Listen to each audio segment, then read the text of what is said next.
Assalamualaikum warahmatullahi wabarakatuh. Innal hamdalillah nahmaduhu wa nasta'inuhu wa nastaghfiruh wa na'udzu billahi min syururi anfusina wa min sayyiati a'malina. Man yahdihillahu fala mudhillalah wa man yudlil fala hadiyalah. Asyhadu an la ilaha illallah wahdahu la syarikalah wa asyhadu anna Muhammadan abduhu wa rasuluh. Allahumma salli wa sallim ala nabiyyina Muhammadin wa ala alihi wa ashabihi wa man tabi'ahum bi ihsanin ila yaumiddin. Ya ayyuhalladzina amanu taqullaha haqqa tuqatih wa la tamutunna illa wa antum muslimun. Ya ayyuhan nasu taqu rabbakumul ladzi khalaqakum min nafsin wahidah wa khalaqa minha zawjaha wa batha minhuma rijalan katsiran wa nisaa'a wattaqullaha alladzi tasaaluna bihi wal arham innallaha kana 'alaikum raqiba. Ya ayyuhalladzina amanu taqullaha wa qulu qawlan sadida yuslih lakum a'malakum wa yaghfir lakum dhunubakum wa may yuti'illaha wa rasulahu faqad faza fawzan 'azima. Amma ba'du fa inna asdaqal hadithi kitabullah wa khairal hadi hadi Muhammadin sallallahu alaihi wasallam wa syarral umuri muhdatsatuha wa kullu muhdatsatin bid'ah wa kullu bid'atin dhalalah wa kullu dhalalatin finnar. Bapak Ibu, ikhwani wa akhawati fiddin, a'azzani Allah wa iyyakum wa rahimani Allah wa iyyakum. Alhamdulillah, segala puji bagi Allah Subhanahu wa ta'ala atas segala berbagai nikmat dan karunia-Nya. Salawat dan salam hendaklah kita haturkan kehadapan Nabi sallallahu alaihi wasallam. Bapak dan Ibu, ikhwani wa akhawati fiddin, rahimani Allah wa iyyakum. Mari pertama kita luruskan niat kita agar kehadiran kita mendapatkan pahala di sisi Allah Subhanahu wa ta'ala. Karena ketahuilah, menuntut ilmu adalah salah satu amal saleh, dan setiap amal salih harus dibangun di atas ikhlas karena Allah Subhanahu wa ta'ala. Yang kedua, kita menaruh perhatian, konsentrasi ketika pelajaran sedang berlangsung, agar tidak hanya mendapatkan pahala tapi juga mendapatkan ilmunya. Baik, kita lanjutkan kembali kesalahan-kesalahan dalam sholat ya. Sekali lagi untuk diingatkan bahwa kesalahan itu ada dua. Kesalahan yang bisa membatalkan sholat, kesalahan yang tidak membatalkan sholat tapi mengurangi pahala sholat. Kesalahan dalam sholat itu saya ulangi ada dua. Pertama, kesalahan itu mengandung dosa dan tidak membatalkan sholat, tapi mengandung dosa. Ada yang mengandung dosa plus membatalkan sholat. Jadi walaupun kesalahan itu tidak membatalkan sholat, tapi boleh jadi mengandung dosa. Wajib bagi kita menjauhinya. Saya kasih contoh seperti laki-laki sholat dengan memakai sutra misalnya. Laki-laki sholat pakai sutra akan membatalkan sholatnya, tapi berdosa karena dia sholat dengan melakukan perbuatan yang haram. Laki-laki sholat dengan mengenakan cincin emas misalnya, tidak membatalkan sholatnya, tetapi dia bersalah karena melakukan dosa pada saat sholat. Dia sholat sambil melakukan perbuatan dosa. Padahal kita tahu tujuan sholat adalah untuk membersihkan dosa. Tapi dia berbuat dosa pada saat dia masih membersihkannya. Ini adalah kesalahan. Jadi tidak membatalkan sholat, tapi tetap mengandung dosa. Dan sudah kita jelaskan contoh-contoh itu pada waktu yang lalu. Kalau ingatan antum bagus, pasti antum ingat. Tapi kalau ingatan antum tidak bagus, itu masalah antum, bukan masalah saya. Karena bukan masalah buat saya, itu masalah antum. Ya, sehingga berjuang untuk selalu ingat. Baik, kita masuk pada yang ke-32. Ya, sadel, yaitu melabuhkan pakaian sampai di tanah. Jadi kalau isbal ada dua ya. Isbal itu adalah pakaian yang melebihi mata kaki. Kalau sadel itu artinya pakaiannya sampai dilabuhkan di tanah. Untuk laki-laki, perempuan enggak. Ya, dan ketahuilah bahwa laki-laki yang melabuhkan, apakah itu gamisnya, apakah itu celananya melebihi mata kaki, itu termasuk dosa besar. Ya, oleh karena itu sarung seorang laki-laki mukmin paling bawah itu adalah di atas mata kakinya. Karena Allah pada hari kiamat tidak melihat al-musbil. Ada 3 orang yang tidak Allah pandang mereka di hari kiamat. Tidak diajak bicara oleh Allah Subhanahu wa ta'ala. Pertama adalah al-uquq, orang yang durhaka kepada kedua orang tuanya. Yang kedua al-mannan, orang yang suka mengungkit-ungkit pemberian yang pernah diberikan pada orang lain. Yang ketiga al-musbil, orang yang memanjangkan celananya, sarungnya atau bajunya untuk laki-laki melebihi mata kaki. Dalam hadis Abu Dawud, kitab Al-Libas, kitab pakaian, bab pakaian kesombongan. Ketika Nabi membaiat orang-orang yang masuk Islam, di antara isi baiatnya adalah tidak memanjangkan pakaian melebihi mata kaki.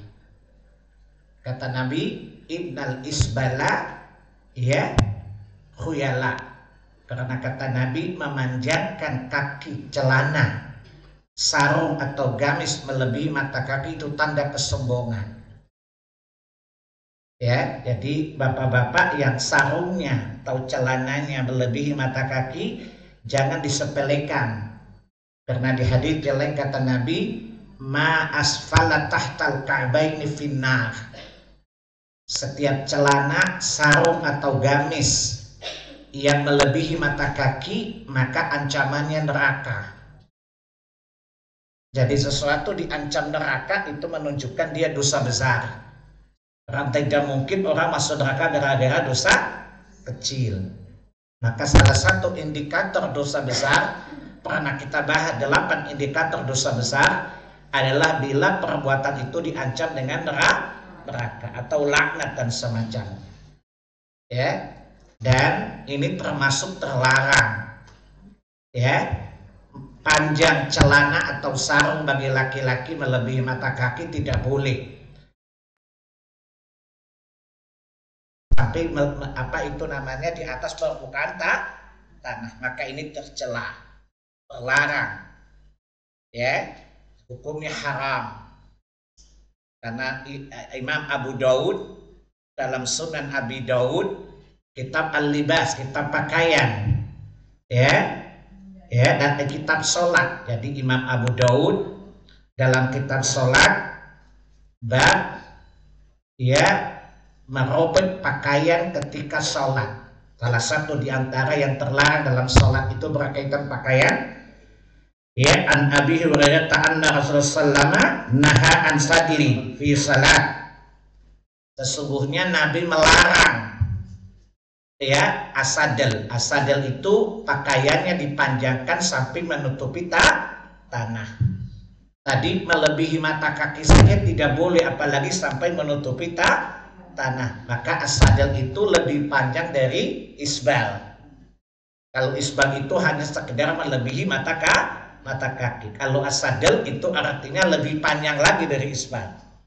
Ya, jadi insya Allah bapak-bapak sarung-sarungnya celananya dinaikkan di atas.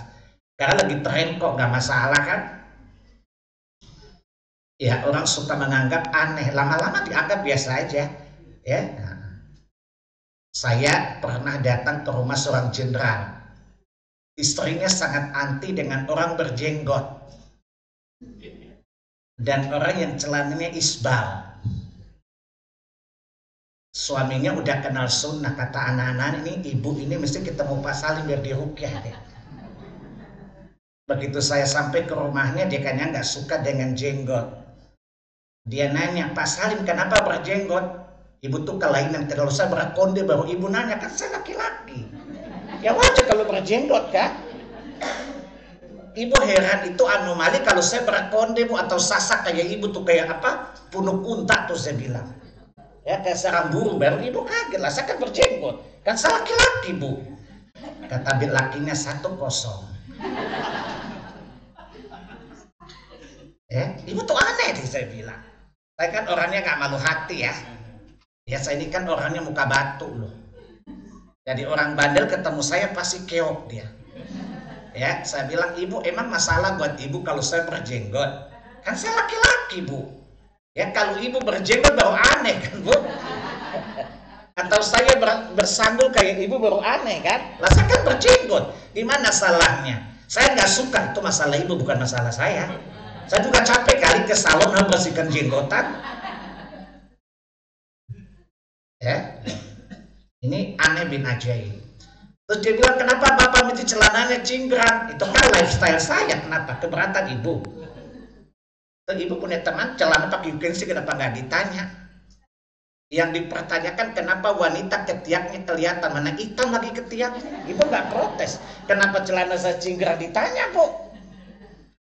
Kata anak-anaknya 2-0. Ya, sejak saat itu ibu itu sekarang udah tidak lagi ngomel-ngomel soal celana cingkrang dan sebagainya. Gak bilang itu kan fashion style orang bu. Kalau dibilang hadis kan nanti dia ngomel kan. Ya suka-suka saya lah, emang stylenya saya begitu, fashion saya gitu, ngapain ibu keberatan?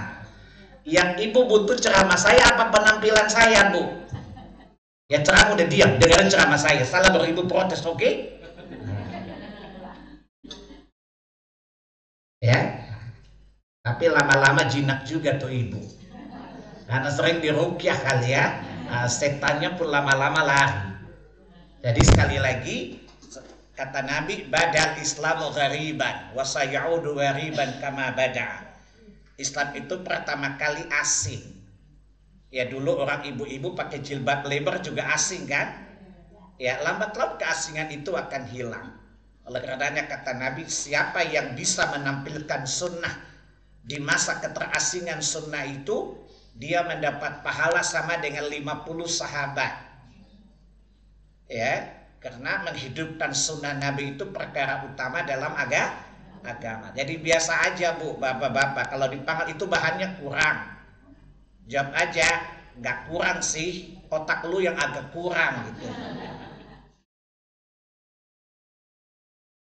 Ya, jawabnya dia nana selengean, jawab selengean juga bu.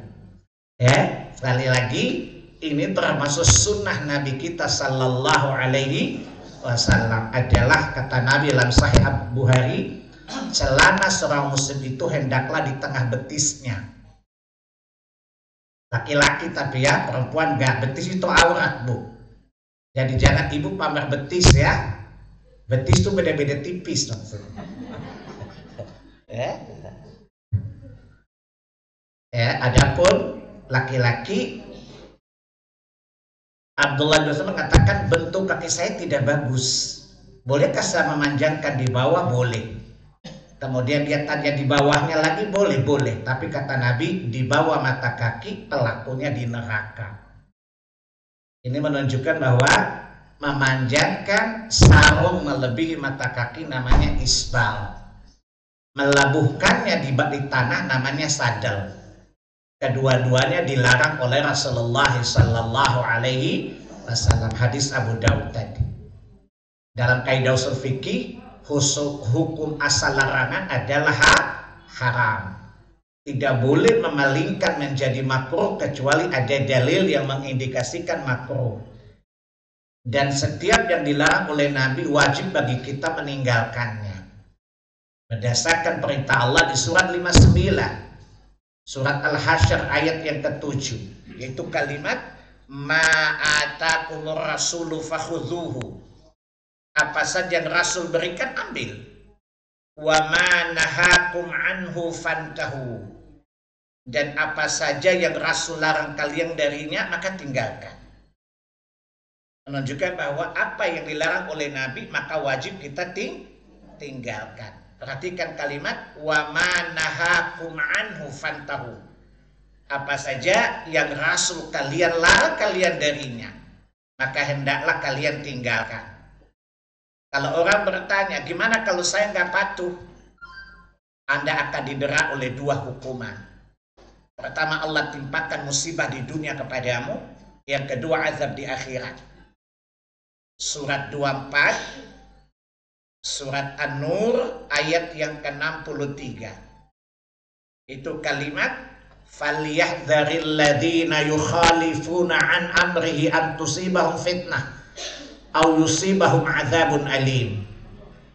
Hendaklah orang yang menyalahi perintah Rasul itu takut.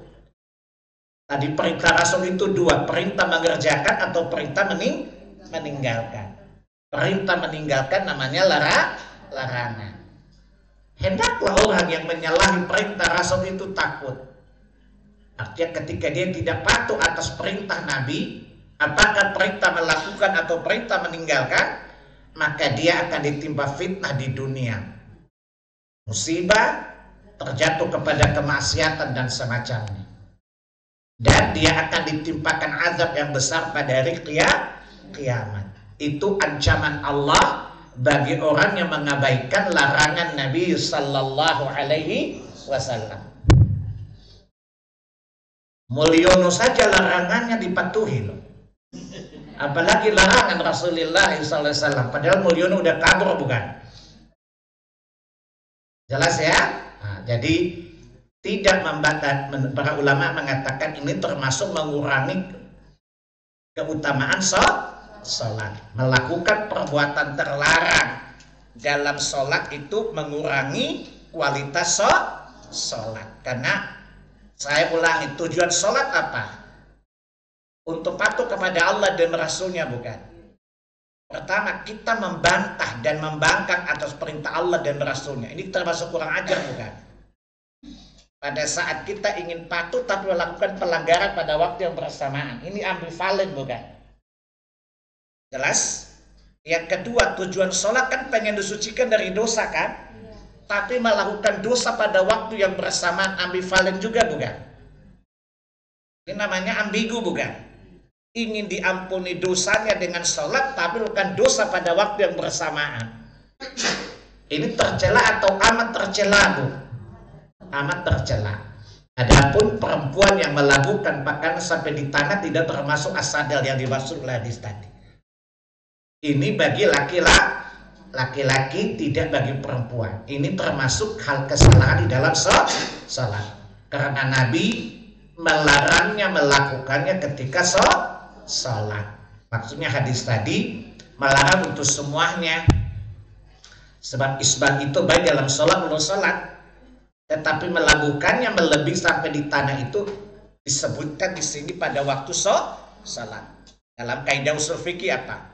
Sesuatu yang terlarang secara umum kemudian dilarang pada waktu khusus, maka melakukannya pada waktu larangan khusus dosanya 2 kali lipat. Contoh kasus. Coba lihat surat 9 ayat 36.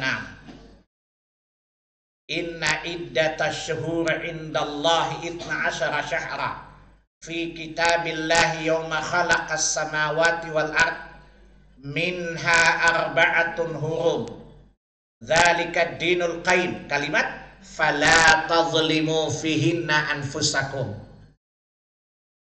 Dalam satu bulan itu ada 12 bulan. 12 bulan maksudnya bulan Qamariyah ya, bulan Islam maksudnya. Minha arba'atun hurum. Dari 12 bulan itu ada 4 bulan haram. Kata Allah, dzalika dinul qayyim. Demikianlah ketetapan agama yang lurus. Lalu kata Allah, fala tazlimu fihinna anfusakum. Dan janganlah kalian berbuat dosa pada bulan-bulan itu. Berbuat dosa kan dimanapun dilarang kan, waktu kapanpun. Tetapi Allah mengkhususkan larangan pada 4 bulan tadi. Contoh, ibu gosip. Ibu kan tukang gosip kan? Ibu-ibu ini kan geng IWAPI, Ikatan Wanita Penyebar Isu. Tapi kalau di sini beda lah ya. Ikatan Wanita Penyebar Ilmu ya. Itu dosanya 1. Di luar waktu terlarang tadi. Paham? Melakukan lipat sama dengan tadi isbal, itu haram kapanpun dimanapun. Tapi melakukannya di waktu sholat dosanya 2 kali.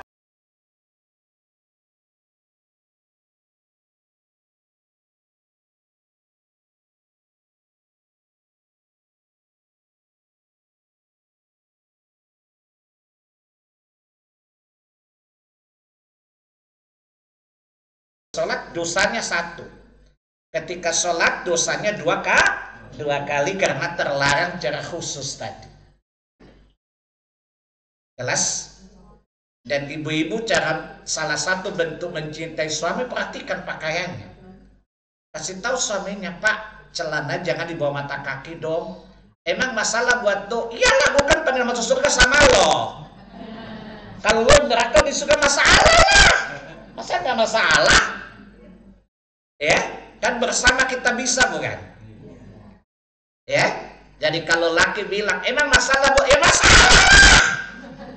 Pakai gaya gue gitu loh, ya masalah. Masalahnya di mana? Gue kan pengen masuk surga sama lo.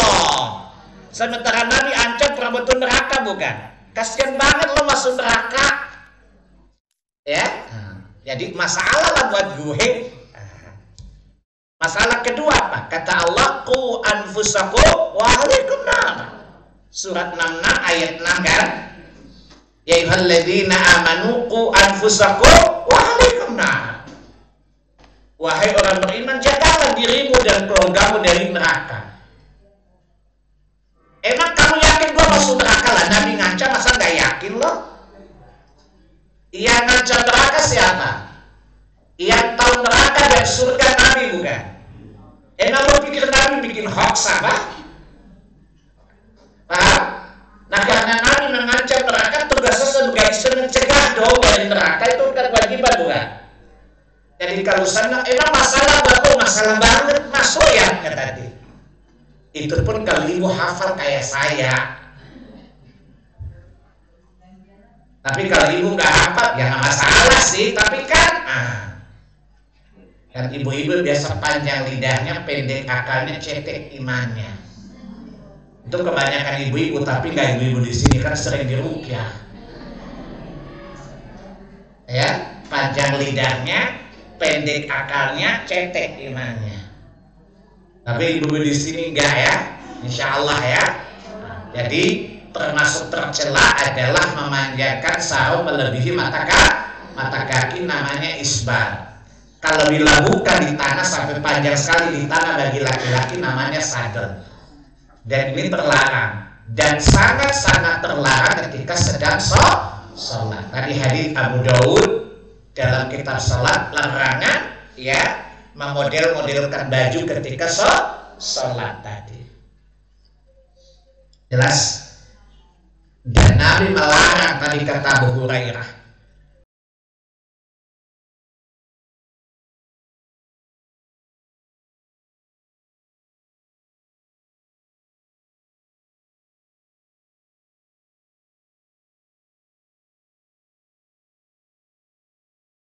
fantahu, dan apa saja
boleh, tapi tidak boleh bikin kita sibuk.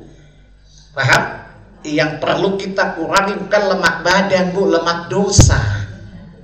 Jadi kalau ibu gendut gak masalah, mati dipikul orang, tenang aja, Bu. Gak mungkin ibu jalan sendiri kan ke kubur, gratis lagi dibawa. Ya. Jadi kalau kulit keriput nggak apa-apa, Bu, asal tidak disentuh oleh api neraka, bukan? Daripada cantik kayak Cleopatra tapi jadi penghuni neraka, bukan? Ibu-ibu pengen tetangga sama Lady Gaga di neraka, itu kan? Primadona neraka, bukan? Jodie Foster dan semacamnya, kan? Mau tetanggaan.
lebih ganteng lagi.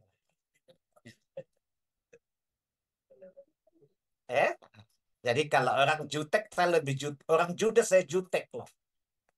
Kalau judes, jujur dari setan. Kalau jutek, jujur intelek. Kayak tadi ibu-ibu. Pak, kenapa Bapak berjenggot? Ibu tuh anomali kelainan. Orang saya laki, emang masalah buat ibu kalau laki-laki berjenggot. Terasa aneh kalau saya berkonde dan sasak kayak ibu serang burung kemana-mana di bawah tuh. Ya, makanya saraf ibu kejepit goblok saya bilang. Karena sarafnya kejepit sama sarang burung tadi. Makanya hafalan ibu burung karena dulu banyak sasakan. Ya, saya bayangkan kalau orang sasak, acaranya 7 malam-malam udah sasak bukan? Kira tidurnya nunggi enggak? Kan takut roboh sarang burungnya itu kan? Jadi jelas as-sadel dan al-isbal tadi ya. Isbal itu adalah sarung, tapi ini berlaku bagi laki-laki bukan wanita ya. Larangan isbal dan sadel itu bagi laki-laki, tidak bagi perempuan. Karena telapak kaki wanita juga aurat. Sehingga tidak mengapa kalau dia sarungnya atau gambitnya sampai melebihi telapak kaki. Seperti hadits Ummu Salamah radhiyallahu anha. Adapun laki-laki, maka batas maksimal celananya adalah di atas mata kaki. Ini mata kakinya pas di atasnya. Jangan melebihi mata kaki ini. Adapun asadel itu yang melabuhkan di lantai atau di tanah. Dan kedua-duanya terlarang di sisi Rasulullah Sallallahu Alaihi Wasallam. Jelas, Bu? Jadi sekali lagi, kalau suami dikasih tahu, emang masalah buat lo. Jawabannya apa? Ya masalah lah. Kenapa masalah? Nabi ngancam dengan neraka. Lu mau ke neraka, gue nggak ikhlas lah lu ke neraka. Padahal lu neraka juga nggak masalah. Gue bisa dapat berondong di surga kan? Wildan kan? Jadi kalau laki dinasehatin, biarin aja lu ke neraka. Alhamdulillah ibu dapat berondong lo di surga. Karena ibu-ibu mendapatkan berondong di surga Al-Wildan. Ya, mukhalladun, anak-anak muda yang awet, Bu. Mau cari berondong nggak di surga? Nah, maka cuekin suami kalau nggak mau diajak ke surga. Kalau nggak mau diajak, bilang please go to hell sendiri, jangan ngajak-ngajak. Baik, yang ketiga-tiga, menguap dengan membiarkan mulut terbuka. Ingat, bersin itu dari Allah. Menguap itu dari syaitan. Hadits Bukhari dan Muslim. Kitab ada. Jadi kata Nabi, kalau ibu-ibu menguap, gitu, setan tersenyum. Oleh karena itu sunnahnya hendaklah ditutup mulutnya ketika menguap. Ya, boleh dengan memakai baju atau dengan punggung telapak tangan. Jadi jangan lagi sholat, gitu loh. Apa kata setan? Lugu banget gitu loh. Lanjutkan bersama kita bisa. Maka termasuk kesalahan adalah karena kita menyerupai syaitan. Di mana kesalahannya? Dosa gak dosa. Karena kita dilarang menyerupai syaitan. Surat 24 ayat 21. Ya. Ya ayyuhalladzina amanu la tattabi'u khutuwati syaitan. Wahai orang-orang beriman, jangan kalian menyerupai syaitan. Dan hukum larangan adalah haram. Menyerupai setan adalah haram. Maka menguap tanpa menutup itu menyerupai syaitan. Itu dasarnya. Faham anak-anak? Di dalam sholat tentu lebih terlarang lagi. Ya, saya lihat di masjid kadang-kadang aki-aki kalau lagi sholat, gitu. Mana bau petek lagi, Masya Allah. Ya, udah bau jengkol, petek, rokok lagi, Masya Allah. Ya, mana karang giginya banyak lagi. Nah, ya, dan ini tidak boleh. Hendaklah itu tutup baik dengan menggunakan punggung apa itu baju atau dengan punggung telapak tangan. Sunnahnya seperti itu. Dan terlarang sekali lagi menguap ketika sholat tanpa menu. Tidak terlarang menguap. Menguap kan sesuatu yang memang fitrah kan. Ya, yang tidak dibenarkan oleh Nabi adalah membiarkan dia ngangap. Ngangap bukan? Oh, gitu. Apa namanya ini? Apa namanya, Bu? Menguap lalu mulutnya kebuka namanya apa? Ngangap ya. Nah, jadi hendaklah ditutup. Gitu tapi ditutup. Ya. Atau seperti ini. Ya. Nah, jangan gitu lah. Ya. Mana habis makan petik lagi? Masya Allah. Ya. Nah, baik. Kemudian yang ketiga empat, meludah ke arah kiblat atau ke kanan. Jadi kalau meludah dalam sholat tidak apa-apa, Bu. Kalau memang dibutuhkan. Boleh jadi ada orang yang sakit sehingga membutuhkan ludah kan? Sebab kalau membiarkan air liur penuh kan nggak bisa baca dong. Ya, ada orang yang kondisi kesehatannya membuat dia sering meludah, bukan? Pertanyaannya dalam sholat boleh ludah nggak? Boleh. Hanya saja terlarang tidak boleh meludah ke depan atau ke kanan. Hendaklah meludah ke kiri bagian bawah. Ya, nah, maka boleh pakai tisu lah kira-kira gini ya. Pakai tisu. Terlarang kalau kita meludah ke depan atau ke kanan karena para malaikat berada di depan dan di kanan. Kata Nabi dalam hadis yang sahih. Sehingga tidak boleh meludah misalnya ke depan atau ke kiri tidak boleh. Pada dasarnya meludah tidak boleh. Tapi kalau memang dibutuhkan, saya ulangi, karena boleh jadi kondisi orang yang memang suka meludah. Kalau dia tidak meludah, ludahnya akan penuh kan? Ludahnya penuh menghalangi dia membaca bukan? Ya, maka membaca ada bacaan yang rukun bukan? Oleh karenanya ludah itu ludah dibolehkan asalkan tidak di depan atau di kanan. Meludahnya ke depan atau ke kanan. Jelas? Ya, kata Nabi sallallahu alaihi wasallam, ya, menguap ya dalam sholat itu ya dari setan. Jika salah seorang dari kalian menguap, maka tahanlah sebisa mungkin. Maksudnya menutupnya dengan tangan. Sebab kalau menguap ditahan dengan mulut kadang-kadang sakit rahangnya ya. Dan dalam ilmu kesehatan bisa mengganggu kesehatan tenggorokan. Ya, bisa berpengaruh pada THT ya. Maka hendaklah tetap terbuka tapi hendaklah ditutup dengan tangan. Nah, adapun yang meludah itu tidak boleh ya ke kanan atau ke kiri berdasarkan hadis yang sahih dari riwayat Muslim. Dalam kitab sholat juga sama, juga dalam kitab adab. Nabi mengatakan jangan kalian meludah ke depan atau ke kanan. Ya, karena malaikat berada di depan dan di kanan kalian. Kalau kita di hadapan orang, boleh nggak ludah di depan orang gitu? Tentu tidak boleh. Ya, jadi kalau toh meludah seperti itu, ya tidak membatalkan sholat, tapi menyalahi etika dalam agama. Dan ini mengurangi keutamaan sholat. Sekali lagi, sesuatu yang terlarang di luar sholat menjadi lebih besar dosanya ketika sedang dalam sholat. Yang ketiga lima, ya, mengikat rambut dan melipat pakaian. Ya, seperti ibu-ibu misalnya atau orang mengikat rambut berkonde tadi. Kemudian menggulung pakaiannya. Maka tidak boleh laki-laki atau perempuan ketika sholat menggulung tangan bajunya. Terlarang dalam hadis yang sahih.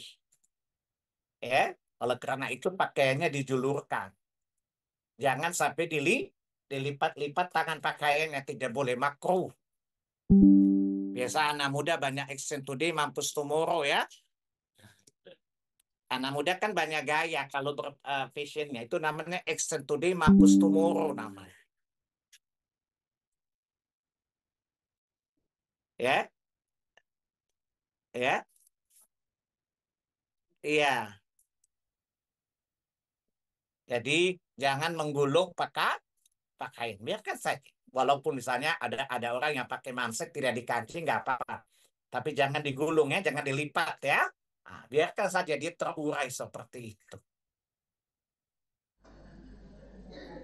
Ya, berdasarkan hadits yang sahih, ya kata Nabi, umirtu an asjuda ala sab'i, Ya, ala akaffa sa'ran wala thauban.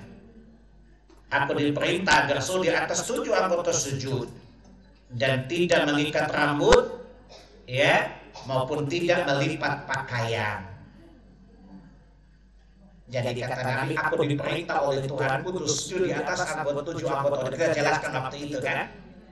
Kemudian aku dilarang oleh Tuhanku untuk mengikat rambut. Dan aku dilarang oleh Tuhanku untuk menggulung pakaianku. Kalau Nabi dilarang, maka lebih terlarang lagi kan. Kata Nabi, aku diperintah oleh Tuhanku dan dilarang. Diperintah untuk sujud dan dilarang untuk mengikat rambut. Nabi rambutnya panjang sebahu. Nabi itu rambutnya panjang sebahu. Jadi laki-laki berambut panjang tidak masalah.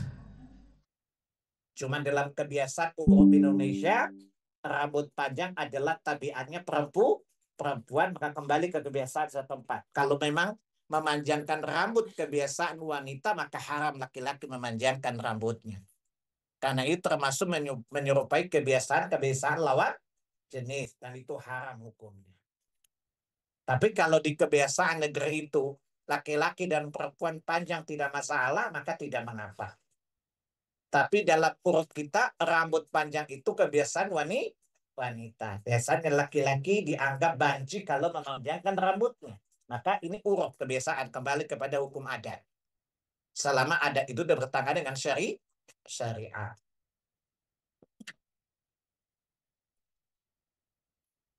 Kemudian yang ke-36, mendahului imam. Termasuk kesalahan fatal adalah mendahului imam. Pernah kita jelaskan jadi imam. Katanya apa? Ju'ilal imamu liyu'tamma bih. Imam itu dipasang, diangkat untuk diikuti, ditaati, dipatuhi. Idza kabbara fakabbir la tukabbiru hatta yukabbira. Jika dia bertakbir, maka bertakbirlah kalian. Dan jangan kalian bertakbir sampai dia sempurna takbirnya. Jadi Allahu Akbar, baru selesai barnya, baru kita boleh bergerak. Jangan imam Allah, kita Allah juga, nggak boleh. Ya, begitu juga idza raka farka la tarka hatta yarka. Dia ruku, jangan kita ruku sampai sempurna rukunya imam. Maka jangan sampai, apalagi imamnya tua-tua. Ya, aki-aki kan gerakannya lamban. Jamaahnya anak muda semua. Imam baru Allah itu apa? Makmumnya sudah duluan nungging daripada imamnya. Ini termasuk mendahului imam. Ini kesalahannya besar sekali. Ya, itu hadis umumnya. Hadis susunya apa kata Nabi? Ya, ama yakhsha ahadukum idza rafa ra'sahu qabla al-imami ayyai Allahu ra'sahu ra'sal himar. Tidakkah salah seorang di antara kalian takut apabila ia mengangkat kepalanya sebelum imam, Allah menjadikan kepalanya seperti kepala keledai. Bu, ini ada kisah nyata. Ada kisah nyata yang terjadi di masa Imam Ibnu Hajar. Ibnu Hajar itu ahli hadis. Ia menulis tafsir kitab Bukhari. Namanya Fathul Bari. Di antara satu guru terkenalnya mukanya keledai. Jadi beliau kalau ngaji, gurunya itu nggak pernah menampakkan wajahnya. Selalu di belakang tabir. Suatu hari Imam Ibnu Hajar penasaran, ngapain guru-guru kalau ngaji kok di belakang tabir? Ya, di belakang hijab. Nggak pernah menampakkan wajahnya. Maka saat dia pura-pura jatuh menimpa tabirnya. Sehingga dia melebihi muka guru, melihat guru keledai. Maka dia bertanya, ya Syekh, kok bisa mukamu seperti keledai? Dia jelaskan, ketika saya baca hadis yang saya bacakan tadi, maka saya berkata pada diri saya, masa iya cuma nulis imam langsung jadi keledai? Lalu saya melanggar hadis tadi. Dan ternyata Allah bawa dia saja jadi keledai. Jadi, ini kisah nyata terjadi pada seorang ahli hadis. Yang ahli hadis saja dikasih bukannya keledai, apalagi antum yang nggak ahli hadis.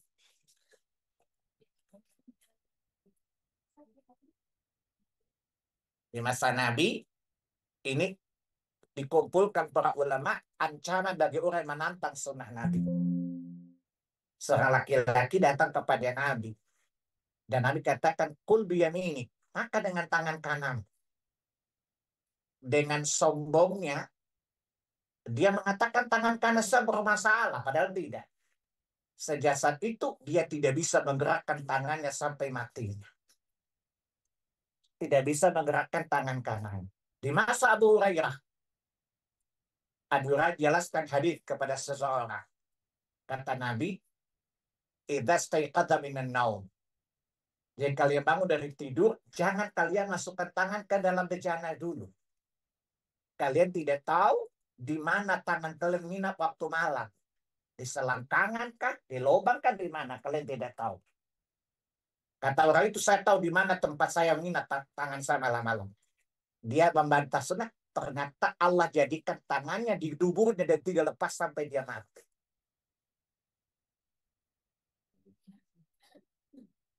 Faham? Dikumpulkan dalam kisah orang-orang penantang sunnah Nabi Sallallahu Alaihi Wasallam. Dari kata Nabi, apa kalian tidak takut seseorang yang dirubah Allah wajahnya menjadi himar karena dia mendahului imam? Bisa di dunia, bisa di akhirat. Karena sebagaimana pahala bisa ditimpakan di dunia di akhirat, maka azab juga sama. Bisa di dunia dan juga di akhirat. Kata Allah apa di Quran?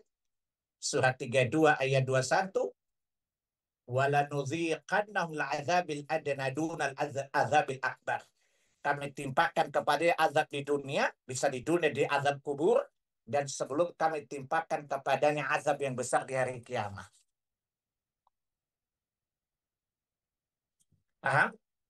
Maka mungkin di dunia wajah kita cantik-cantik, tapi hari kiamat Allah bangkitkan kita seperti keledai. Allah ingin menampakkan kepada orang di mahsyar, kalau kita ini memang perempuan bandel. Laki-laki bandel yang mendahului imam dalam sholat. Ini kesalahannya fatal atau ringan? Fatal. Bahaya sekali. Karena diancam oleh Nabi Sallallahu Alaihi Wasallam. Dan jangan main-main. Coba lihat surat 6. Ayat 67. Likulli naba'in mustaqarun wa sawfa ta'lamun. Apa saja yang diberitakan oleh Nabi itu pasti kalian untuk kebenaran beritanya. Jadi kalau Nabi mengancam, lihat aja. Pasti terjadi suatu masa nanti. Kata Allah apa? Likulli naba'in mustaqarun wa sawfa ta'lamun. Apa saja yang Nabi beritakan itu pasti kalian untuk kebenaran berita. Artinya apa yang Nabi sampaikan pasti akan terjadi seperti yang beliau kabarkan tadi. Kata Allah di surah 6, Al-An'am ayat 67 tadi. Likulli naba'in mustaqarun wa sawfa ta'lamun. Maka jangan coba-coba, caplang aja nggak boleh coba-coba buat anak loh. Maka jangan coba-coba cari masalah. Gue pengen coba, memang beneran wajah gue keledai. Apa kata iblis?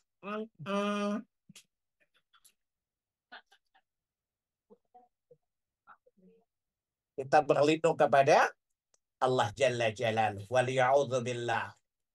Jelas ya? Jadi Nabi mengancam orang yang mendahului imam itu, Allah akan berubah wajah menjadi keledai. Belajar tidak faham saja mirip keledai loh. Apalagi kalau wajah kayak keledai. Dan ini sudah pernah terjadi di masa lalu. Hanya karena tidak percaya dengan sabda Nabi sallallahu alaihi wasallam. Kemudian yang ketiga tujuh, sebagian imam ya sangat cepat melakukan rukun salat sehingga tidak memungkinkan bagi makmum untuk mengikutinya dengan sempurna. Misalnya saya kasih contoh berdiri ya. Ada kalanya imam, apalagi kalau ada undangan tahlilan, bisa cepat. Karena kejar besek kan. Ya, biasanya Allah Akbar. Subhanallah. Satu kali cepatlah. Ya, sehingga makmumnya tidak tumaninah. Ya, ini termasuk imam yang khianat Sahih Bukhari. Ini termasuk imam yang khianat, maka tidak boleh. Kan perhatikan di dulu waktu sekecil di satu kota, saya tanya itu imamnya kenapa cepat? Ternyata dia mau tahlilah. Alamat saya pantasan dia sholatnya cepat tadi.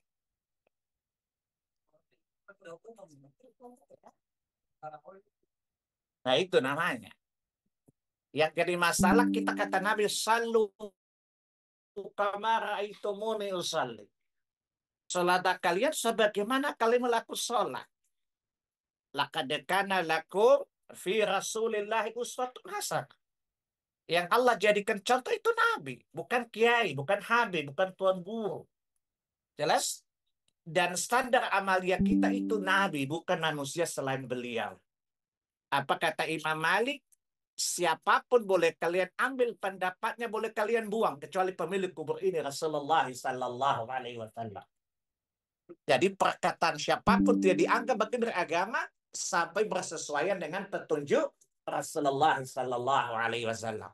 Sebab kita tidak dapat menempuh jalan lurus kecuali di atas petunjuk Rasulullah SAW. Apa kata Allah di Quran? Coba lihat surat 42. Surat Asy-Syura ayat 52.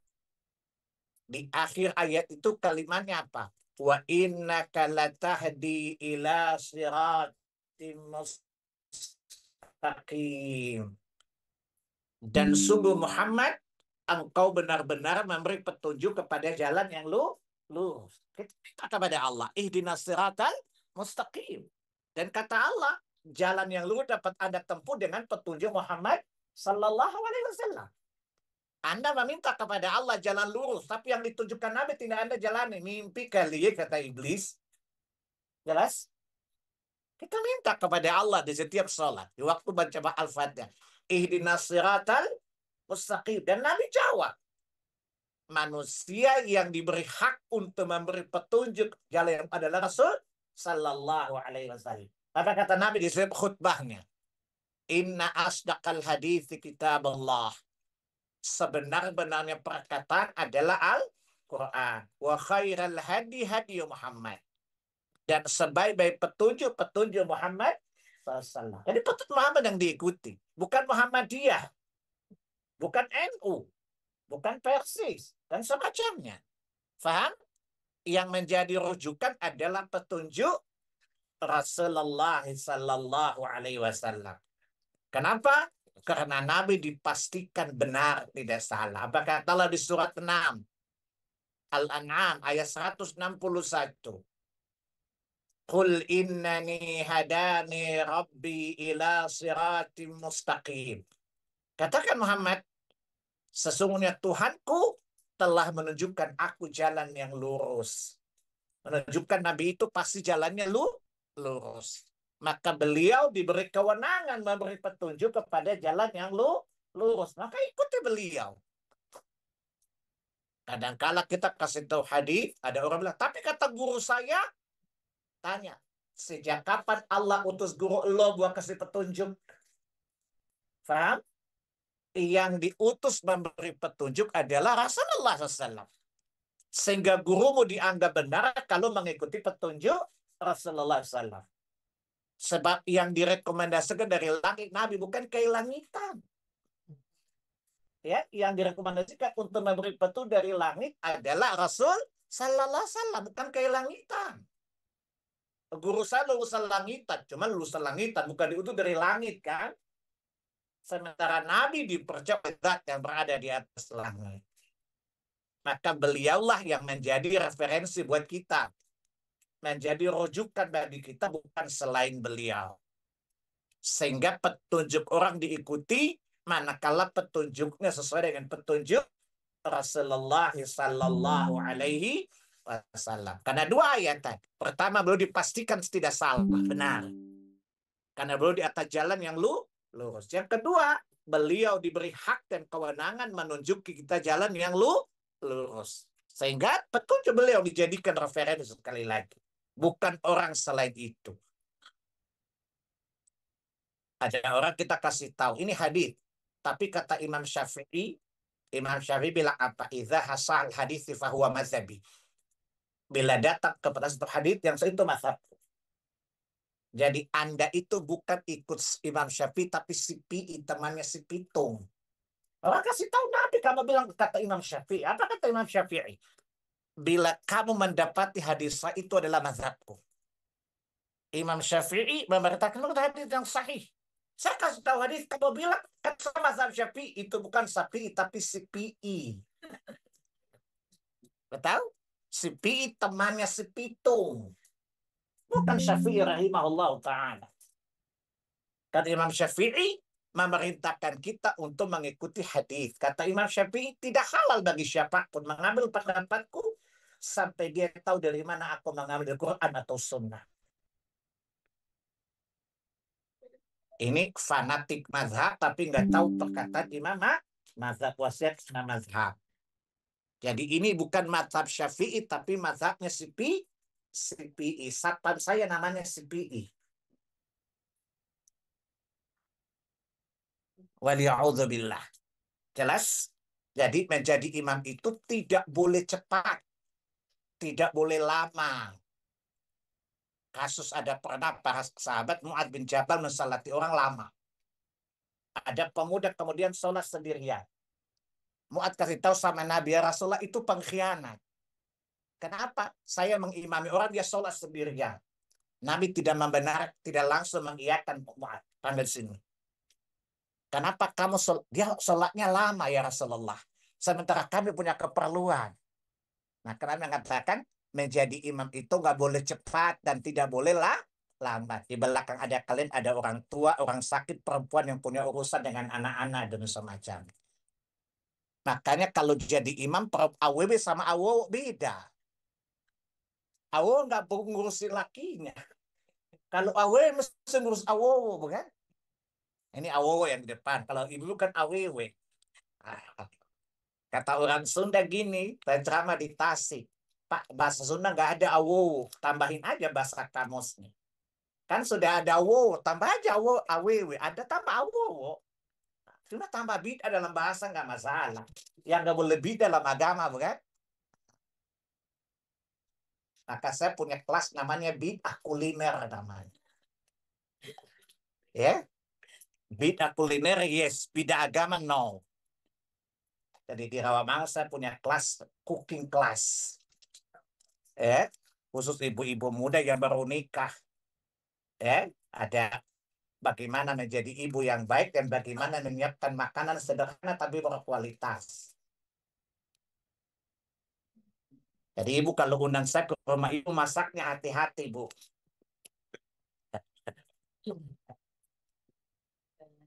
Sepupu saya kalau saya ke rumahnya makan mereka hati-hati kali. So katanya gimana? Karena saya juga koki. Jadi kalau nambah-nambah bid'ah duniawi nggak apa-apa, bahasa tambah-tambah saja. Orang Sunda cuman aww nggak ada awowo kan? Tambahin saja awowo. Aww perempuan, awowo laki-laki. Menjadi imam perempuan nggak boleh lama-lama. Berbeda dengan laki-laki tidak apa-apa. Oleh karenanya wanita diutamakan sholat di rumah, bukan di masjid. Karena kewajiban mereka salah satunya adalah melayani suami dan anak-anak mereka. Maka sholat juga tidak boleh kecepatan. Sampai makmumnya tidak tum'aninah. Sementara tum'aninah rukun sholat. Maka termasuk perbuatan yang salah dalam sholat imam yang bacanya kecepatan. Apalagi imam kejar setoran tahlilan kan. Ya. Dulu kalau di Ambon ada mau sholat cepat setannya, Bapak mau tahlilan ya. Kok tahu sih nak? Kata Bapak sholatnya cepat aja. Ya, namanya otil, otak tahlilan saya bilang.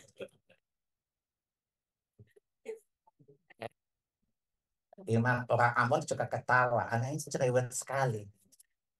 Lain kali Bapak mau tahlilan cari untung, jangan merusak ibadah orang. Itu namanya enak di lu, nggak enak di gue, tahu? Jadi menjadi imam itu tidak boleh lama, sebab banyak punya kepan. Apalagi menjadi imam di pasar-pasar tidak boleh lama, karena mereka juga punya keperluan untuk mencari nafkah. Ada pernah satu saat saya mampir di satu pasar di Majestic situ, ya sholatnya panjang, ada yang protes. Ada jamaah bilang, Pak, Bapak sholatnya kelamaan. Menghadap Allah nggak usah kepikiran. Lah Anda yang di masalah yang dia pikiran kan?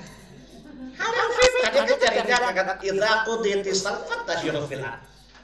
Ya, dia punya kebutuhan. Nabi melarang tidak boleh sholat terlalu lama. Anda sholatnya lama sekali, saya bilang. Melebihi standar sholat zuhurnya Nabi.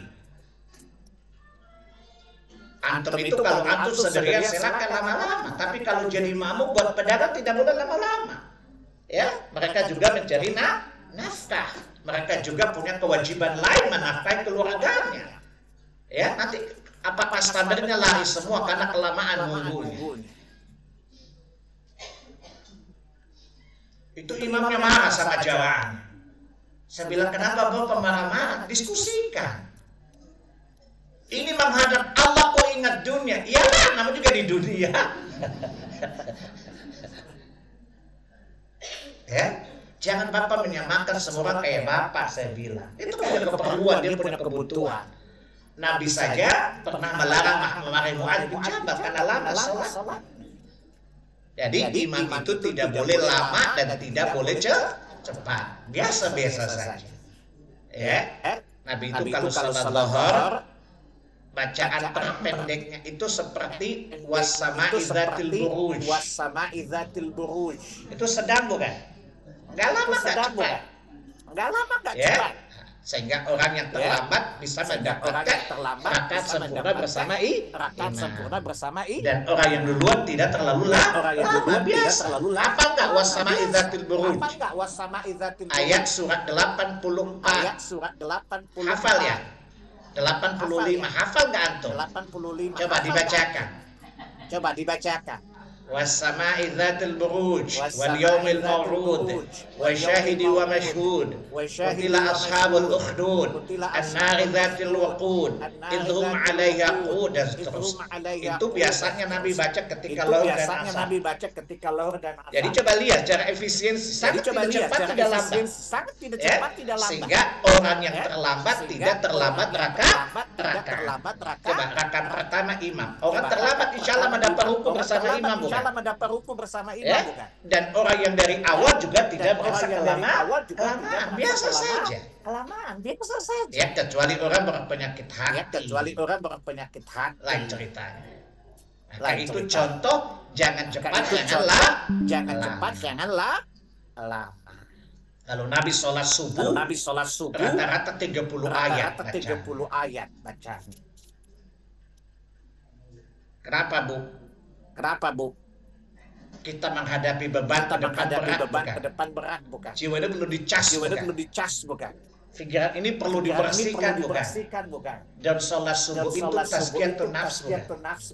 Dia membersihkan jiwa dan pikiran kita menghadapi problema hidup pada siang hari. Maka Nabi memperbanyak bacaan Al-Quran ketika sholat subuh. Rakaat pertama beliau baca 30 ayat. 30 ayat rata-rata. Dan waktu subuh itu orang nggak kemana-mana kan? Contoh nggak banyak kesibukan kan? Sangat ideal mengikuti sunnah itu. Makanya saya kalau kemana-mana suruh jadi imam nggak mau trauma saya. Saya pernah sholat subuh baca Al-Mul.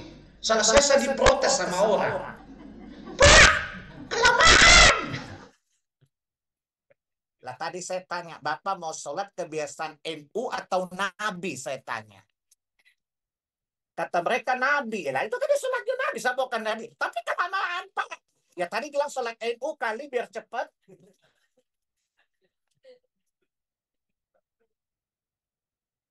Kan tadi saya tanya, Bapak mau sholat kebiasaan NU apa Nabi? Alamat apa alanu? Ala NU apa ala Nabi? Kata bapak-bapak sholat ala Nabi. Karena saya baca tadi 30 ayat di rakaat pertama. Rakaat kedua ayat 20 ayat. Tapi kelamaan, Pak. Jadi saya nggak mau jadi imam lagi.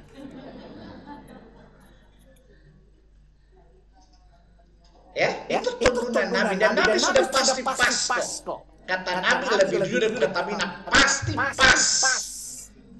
Kalau Pertamina bilang pas, nggak pas, kok balik curang PSBBU. Saya kalau isi bensin, saya tanya sama orang SPBU, beneran pasti pas loh. Iya Pak, hari kiamat saya turun kalau kurang satu ons. Dia takut itu. Jadi jangan kita edukasi orang berlaku jujur ya. Jadi apa yang Nabi ajarkan itu pas. Ya maka ikuti saja. Dan Nabi itu rahmatan lil alamin bukan? Maka tidak ada syariat dan tidak ada rahmat. Pasti mengandung kebaikan. Karena beliau wa ma arsalnaka illa rahmatan lil alamin. Syariat itu rahmat. Maka kalau jadi imam sekali lagi jangan lama-lama. Apalagi di belakang udah nenek-nenek. Ya? Udah gitu penyakit beser lagi. Ya Allah. Ya? Udah nenek-nenek rematik beser pun. Itu namanya sudah jatuh tertimpa eskalator bukan. Maka jadi makmum itu pemimpin itu mengerti keadaan masyarakatnya makmumnya. Kata pada Mu'ad bin Jabal. Jangan jadi imam yang berkhianat. Ya? Lihatlah siapa orang ada yang wanita, kata Nabi yang punya urusan anak kecil. Dan Nabi pernah mempercepat sholatnya karena tangisan bayi bukan? Maka para sahabat berkata, kok sholatmu cepat? Saya mendengar tangis bayi. Saya khawatir ibunya gelisah dengan tangisan anak. Ini menunjukkan si imam juga melihat kondisi makmumnya. Punya keperluan, punya hajat yang banyak. Jangan seenak udelnya. Itu namanya imam sukoi. Suka-sukaoi. Gak boleh. Imam itu bukan memikirkan dirinya, memikirkan jamaahnya juga dari hadis tadi. Maka jangan terlalu cepat sampai tidak tuminah atau kelamaan sampai mengganggu kehusyuan karena ada hajat kepentingan manusia. Yang merasa terganggu dengan lamanya sholat. Biasa saja. Jangan lama, jangan juga cepat. Yang ketiga 8, ya, mengeraskan bacaan Al-Quran dan zikir-zikir salat ketika jadi makmum. Ketika jadi sholat berjamaah yang mengeraskan suaranya hanya imam pada rakaat-rakaat jahar. Ya, 2 rakaat pertama maghrib, 2 rakaat pertama isya, 2 rakaat subuh, ya atau Jumat. Yang mengeraskannya hanyalah imam. Makmum fi nafsik, bukan fi qalbi. Beda apa fi nafsik? Artinya menggerakkan mulut tanpa suara. Kalau Allah bilang di hatimu, maka cukup di hati saja. Maka kata Allah fi nafsik, dirimu. Artinya cukup Anda sendiri mendengarkan dan merasakan getaran bacaan. Jangan sampai mengganggu yang sebelah. Jangan sampai Bapak begitu imam baca surat, ibu baca Fatihah mengganggu yang tetangganya. Tidak boleh, itu termasuk kesalahan. Ya, udah baca di belepotan, keras lagi. Itu namanya extend today, mampus tomorrow bukan? Jelas ya? Begitu juga zikir. Sudah sore jangan keras-keras. Al-Fatihah. Masya Allah. Kalau panjang sekali, Al-Fatihah cuma 2 rakaat saja, kenapa panjang banget? Ada di kampung ibu seperti itu? Ya, begitu saya imam Al-Fatihah, saya pernah ketawa orang. Nah, kenapa ketawa? Bapak kepanjangan harakatnya, Pak. Coba Bapak baca belajar ilmu qiraah.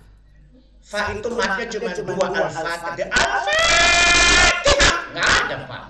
Jadi muka Bapak lucu kayak setan habis beranak, saya bilang.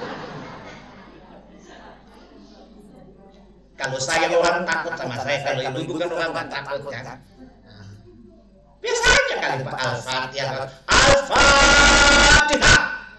Ya, lagian bacaan zikir itu tidak dikeraskan. Ya, coba lihat surat 7 Al-A'raf ayat 205. Wadhkur rabbaka fi nafsik tadarruan khifatan wa duna jahril qawli bil ghudwi wal asal. Dan berzikir cukup di lisanmu saja, dirimu yang mendengarkan saja. Ya, dengan perasaan tunduk dan takut kepada Allah Jalla Jalaluhu. Dan tidak mengeraskan suaramu. Jelas? Ini kadang-kadang ya Pak, kalau speaker semua orang dibangunin dengan zikirnya. Udah gitu nyanyi-nyanyi lagi. Subhanallah, subhanallah, subhanallah. Pakai ada yang sopran tenor bass.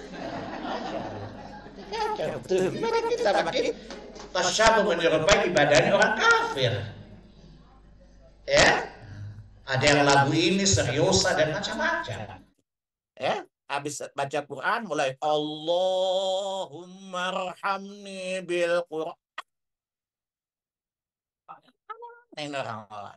Itu doa ibadah. Tidak boleh menyerupai orang kafir. Ad-du'a huwal ibadah. Doa itu ibadah. Ibadah itu tidak boleh menyerupai orang kafir. La a'budu ma ta'budun. Kami tidak beribadah sebagaimana engkau beribadah. Ya?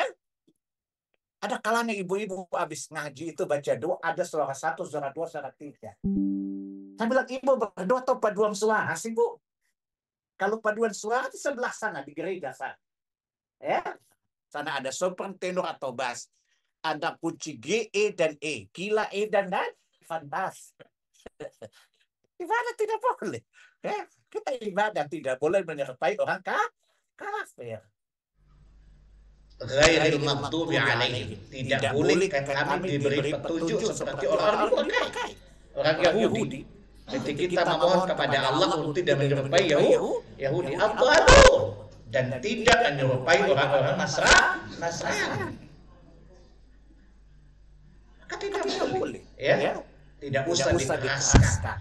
Hukum asal zikir itu adalah tidak dikeraskan, kecuali yang disyariatkan untuk dikeraskan. Jadi saya ulangi, hukum asal zikir adalah tidak dikeraskan. Surat 7 tadi. Ayat yang keberapa tadi? 205. Kecuali yang disyariatkan untuk dikeraskan. Azan, takbir Id, dikeraskan. Talbiyah, Allah baik, Allahumma labbaik, ini zikir. Tapi disyariatkan untuk dikeraskan. Tapi hukum asal zikir adalah tidak dikeraskan. Kecuali ada disyariatkan untuk dikeraskan.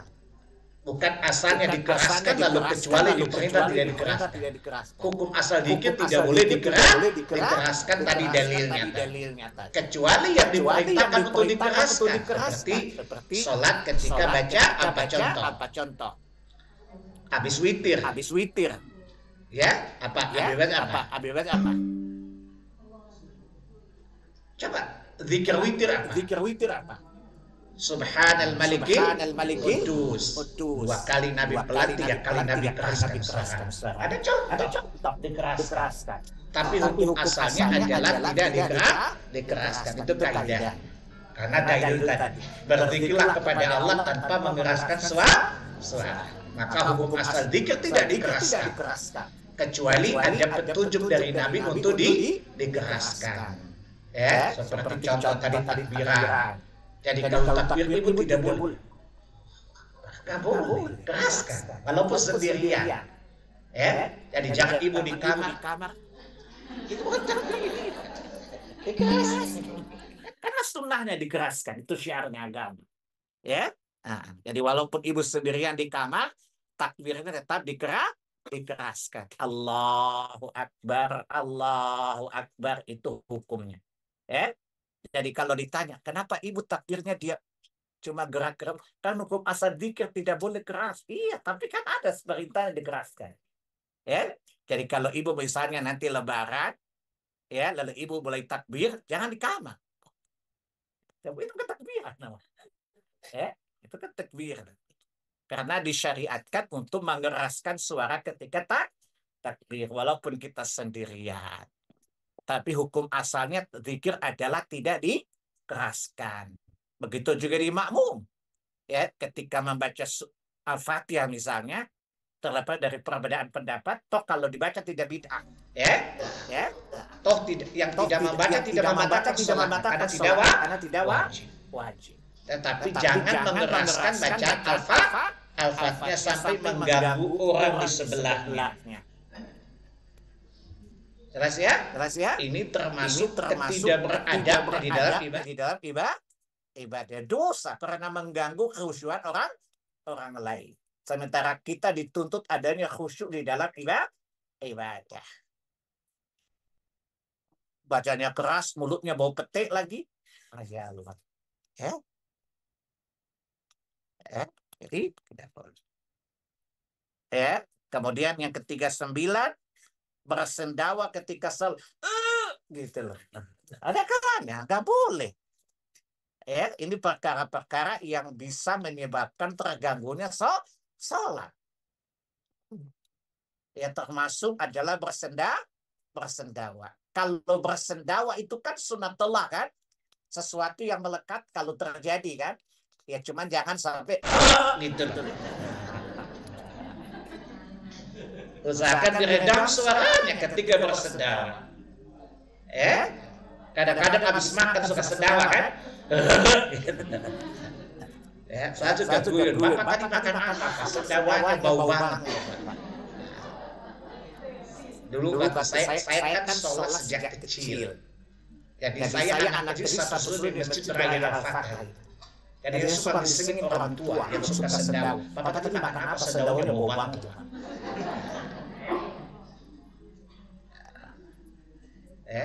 Karena saya dikenal anak kecil satu-satunya kalau bapak-bapak ketawa-ketawa saja. Bapak tadi makan apa sih? Sendawanya bau banget. Kalian jangan sendawa keras-keras, Pak. Ketahuan bapak tadi makan apa? Makan singkong, saya bilang. Bersendawa itu sesuatu yang tidak bisa dielakkan, tapi jangan dibiarkan sampai ya mengganggu kita maupun orang lain ketika sholat. Dan hadis itu kata Nabi, ya kufa anak hendaklah kalian menahan sendawa. Dan jangan biarkan dia sampai berbunyi ketika sedang sholat. Di sini larangan kan? Nabi mengatakan tahanlah, berarti larangan untuk mengeraskan sendawa. Kemudian 40, ya, sebagian orang jika bangkit dari ruku mengangkat tangannya seperti keadaan ia mengangkat kedua tangannya untuk berdoa. Ya contoh bu. Kita udah jelaskan sifat sholatnya Nabi kan. Jadi tangan itu diangkat, ujung jarinya menghadap ke langit kan. Tidak direndahkan, tidak dirapatkan kan. Dan jangan sampai gini bu, ini mau tampung namanya. Ibu mau siap-siap mau tampung namanya. Atau dikatukan. Paham hadisnya kan? Tapi biarkan saja dia seperti ini. Kemudian kafainnya menghadap kiblat. Nah, ada kalanya orang gini. Sami Allah. Dia menampilkan penuh khusyuk, apa kata iblis, ngefek loh. Ini salah.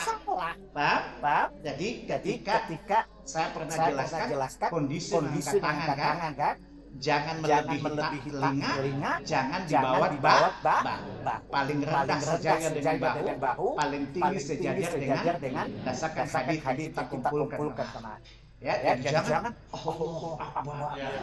ini tetap pensiun namanya yang minta Gibran untuk di Messi. Sudah lama galaksi jadi begini. Ada yang Allahu Akbar. Salah. Ya? Ya? Ada dua-dua. Ini namanya mau balet. Ya? Ada yang tadi Allahu Akbar. Salah, itu antara pensiun. Ya, yang minta diri di impes kemarin. Ya? Tapi yang benar adalah paling rendah sejajar dengan atau yang paling tinggi hatwa ma'udzunain, sama dengan teling. Dan takbir seperti itu. Jadi ketika bangun, ya, sami Allahu liman hamidah. Boleh. Sejajar dengan bahu ya. Kata Imam Syafi'i di antara dua telinga dan bahu. Ya, sami Allahu liman hamidah. Antara telinga dan bahu. Atau paling tinggi sami Allahu liman hamidah. Sejajar dengan telinga. Posisi tangan tetap telapak menghadap ke arah kiblat. Jadi jangan gini. Sami Allahu liman hamidah. Ini salah. Ini kalau berdoa iya. Tetapi mengangkat tangan tidak seperti ini petunjuk Nabi. Karena Nabi sallu kama ra'aitumuni usalli. Jadi kalau orang bilang, "Pak, kenapa begini?" Kan lebih khusyuk. Jadi kamu Nabi tidak khusyuk, kamu lebih khusyuk daripada ajaran Nabi gitu. Pak, sama-sama Nabi mengatakan sallu kama ra'aitumuni usalli. Salat kalian sebagaimana kalian hendak salat. Nabi enggak salat seperti itu. Kata malaikat nomor tidak dikenal. Maka capek-capek. Ya, capek-capek tapi tidak dicatat malaikat. Malaikat apa? Juklaknya bukan itu. Ya, petunjuk pelaksanaannya adalah sallu kama ra'aitumuni usalli. Kata Nabi, "Man 'amila 'amalan laisa 'alaihi amruna fahuwa raddun." Siapa beramal dengan amalan yang tidak kami lakukan ditolak. Nabi tidak begini. Jadi apa kata malaikat? Nomor tidak dikenal. Capek nggak mas? Capek kan? Beramal tapi nggak dibalas bukan? Ya, kata Allah di Quran surat berapa? Ya, surat 3, surat 18 ayat 103. Qul hal nunabbi'ukum bi'akhsarina a'mal.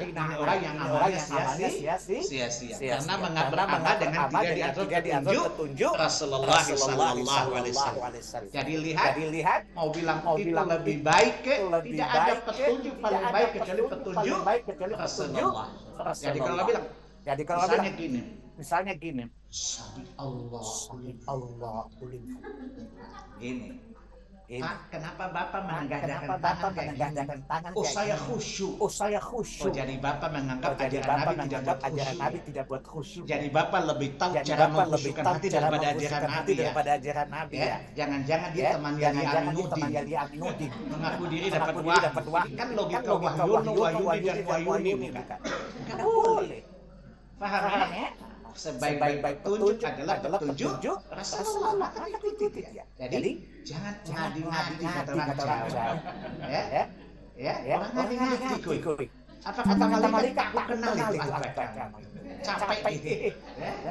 Kalau ngotot kata Nabi dan sudah menumpang belum tentu pulang kau. Takut. Pak, jadi ini bukan petunjuk Nabi. Ini salah.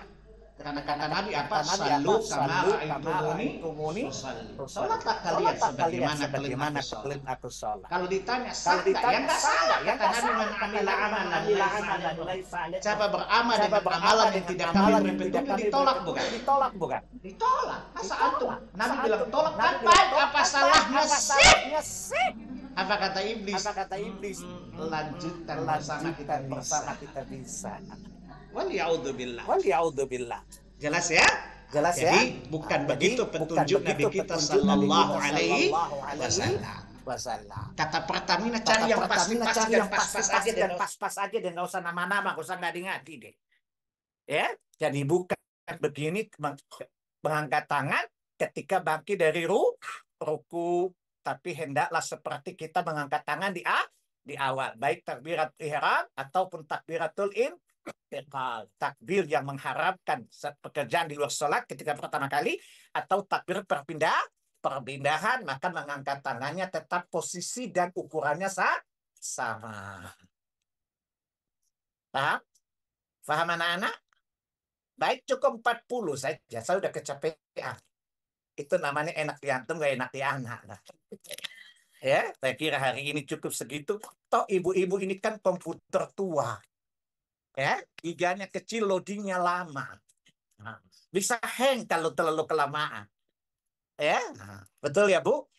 Begitu filenya isinya TBC, tomat, bawang, cabai.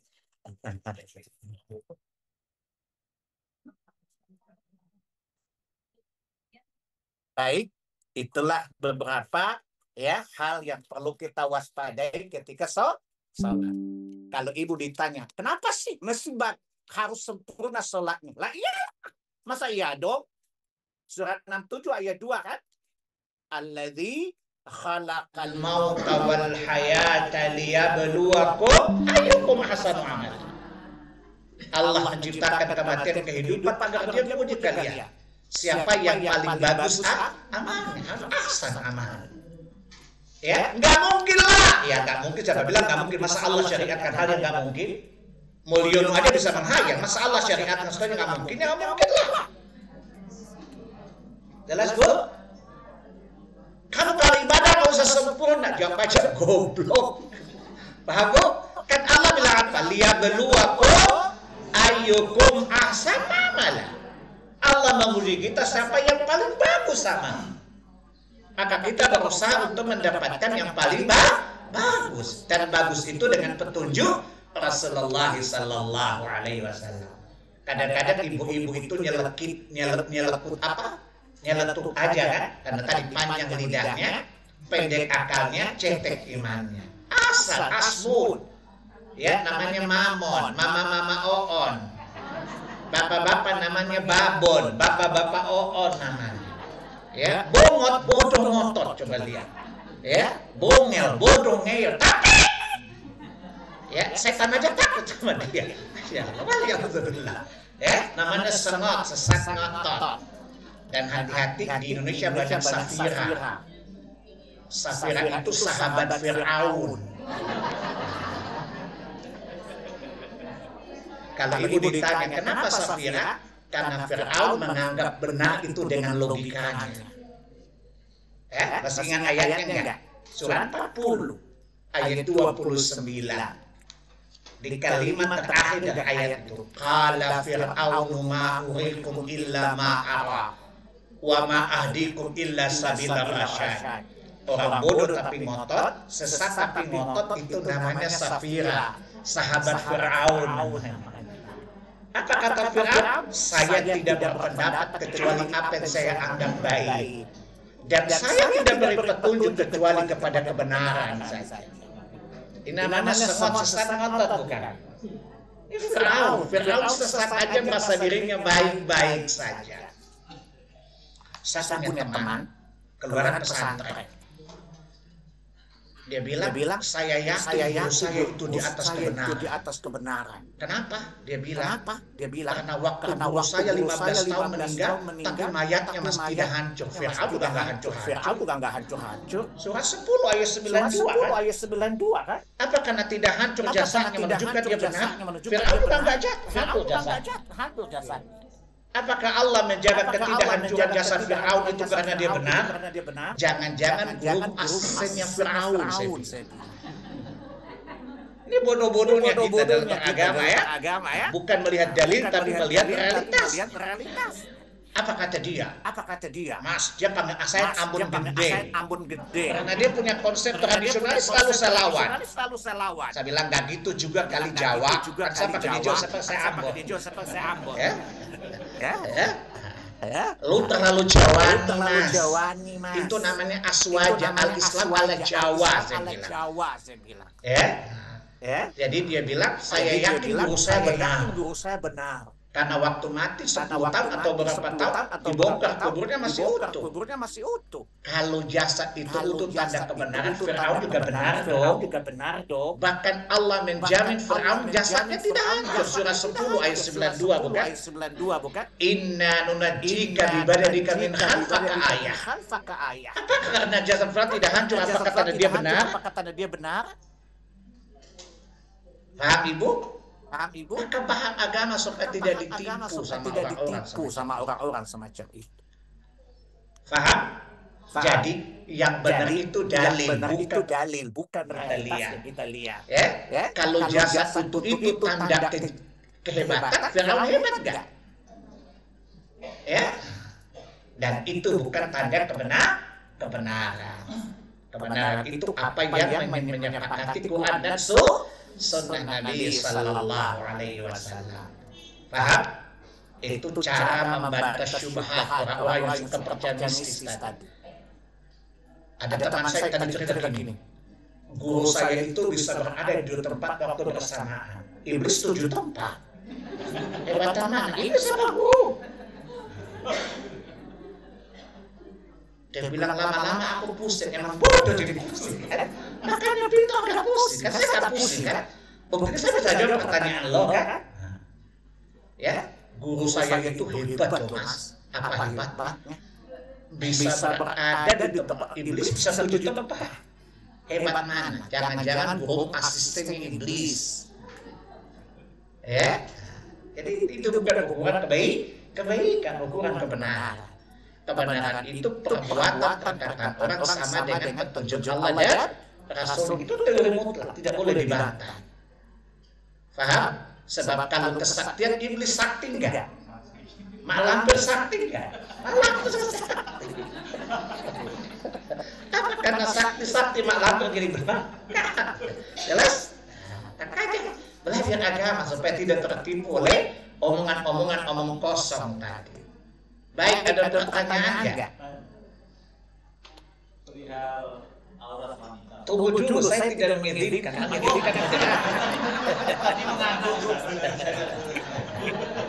Saya ngaku siap jawab.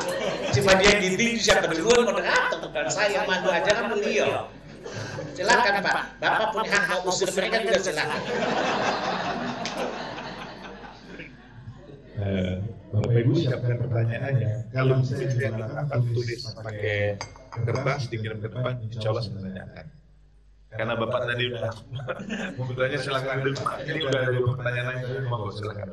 Perihal awal wanita yang lama ini ketika pada diskusi itu kan tubuh wanita itu aurat kecuali wajah dan telapak tangan. Nah, wajah ini saat yang sering jadi apa namanya perdebatan, saya mengukurnya dari pas ujung dagu, ada yang bawah dagu atau lain berbeda.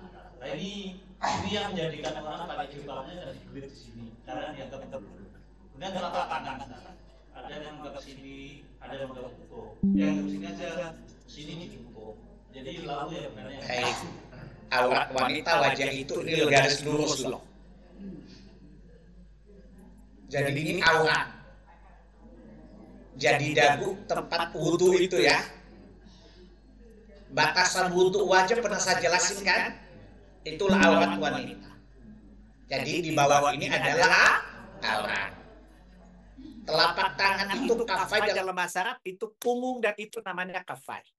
Jadi kata Nabi ketika Asma Abu Bakar ketika datang kata Nabi wanita yang mens tertutup illa hadza hawat kecuali ini dan ini. Menunjukkan punggung tangan termasuk telapak.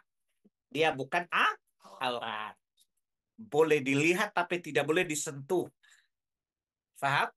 Jadi wajah itu boleh dilihat tapi tidak boleh. Jangan sampai ibu ketemu laki-laki gespi loh. Tahu gespi ya? Gesek-gesek pipi. Jangan. Kalau dulu cipika-cipiki kan? Ada gesek-gesek pipi namanya gespi. Lebih keren mana cipika apa gespi? Gesek-gesek pipi gak boleh. Paham? Dia hanya boleh dilihat, tidak boleh disentuh. Ya, jadi telapak punggung wanita itu bukan aurat, boleh terlihat. Jadi kalau orang kemungkinan tertutup itu makruh. Bahkan ketika ihram pun terbuka. Ketika tawaf harus terbuka.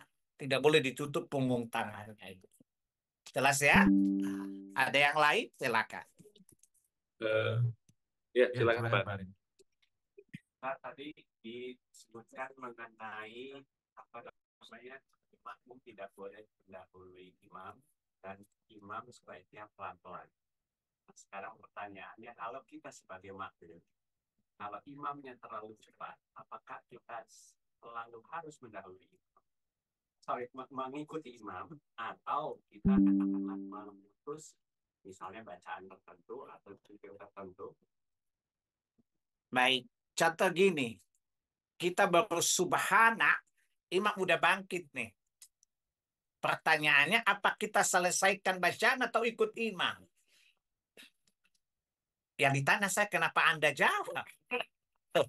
Yang guru kan saya, bukan Anda kan?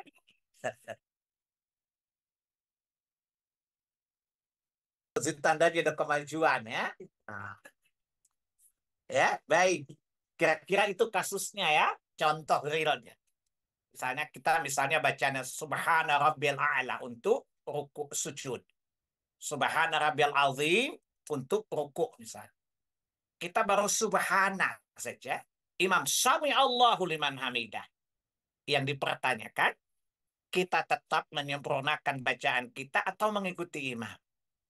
Jawabannya tetap mengikuti imam. Maka Tirmidzi, kalau dia baik, kamu dapat pahala. Kalau dia salah, ditanggung jawab dosanya.